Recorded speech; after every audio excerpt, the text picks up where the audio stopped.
एक आदमी भागते हुए राइस्टार के गांव में घुस जाता है। वो काफी डरा हुआ सा लग रहा था, हाथ पैर कांप रहे थे। वो राइस्टार के पास आकर उसको एक अजीब सी बात कहता है, राइस्टार मेरे गांव को बचा लो, वरना वो डॉल सभी गांव वालों को मार देगी। दरअसल हमारे गांव के बीच एक सूखे पेड़ पर बड़े शरीर वाली खतरनाक डॉल रहती है। वो डॉल हर रोज 6 बजे अजीब सा गाना गाती है।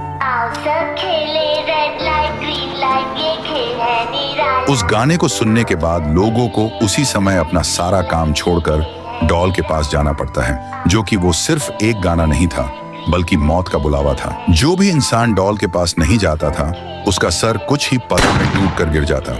वह डॉल सभी गांव के लोगों से एक गेम खिलवाती है। ग्रीन लाइट बोलने पर हमको भागना होता है और रेड लाइन बोलने पर रुकना पड़ता है। जो भी नहीं रुकता वो मारा जाता। जिंदा बचने के लिए टाइम से एक लाइन पार करनी होती है और गांव से कोई भाग नहीं सकता। मैं तुम्हारे गांव में बड़ी मुश्किल से आया हूँ। गन चुरा के मैंने डॉल के बॉडीगार्ड को मारा और बड़ा दरवाजा पार करके तुम्हारे गांव आया, इस आस में कि राइस्टार हमारी मदद कर सकता है। इस आदमी की बात सुनकर राइस्टार के रोंगटे खड़े हो गए, पर फिर भी वो गांव की मदद करने के लिए राजी हो गया। फिर क्या था, राइस्टार तुरंत डॉल के सामने आ पहुंचा और पेपर पेंसिल निकाल के पेपर पर डॉल का चित्र बनाता है।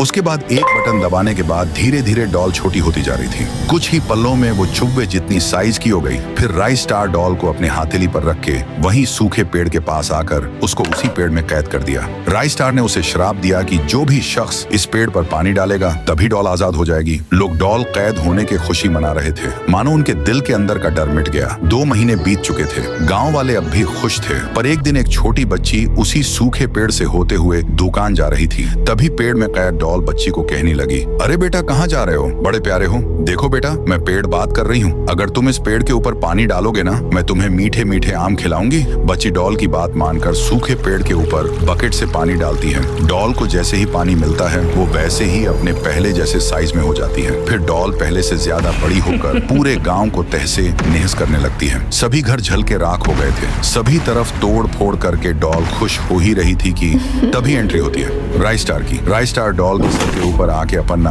पावरफुल भाले को निकालता है और उसके सर में घुसा देता है। डॉल के बदन में आजू बाजू से 2 हिस्से हो जाते हैं।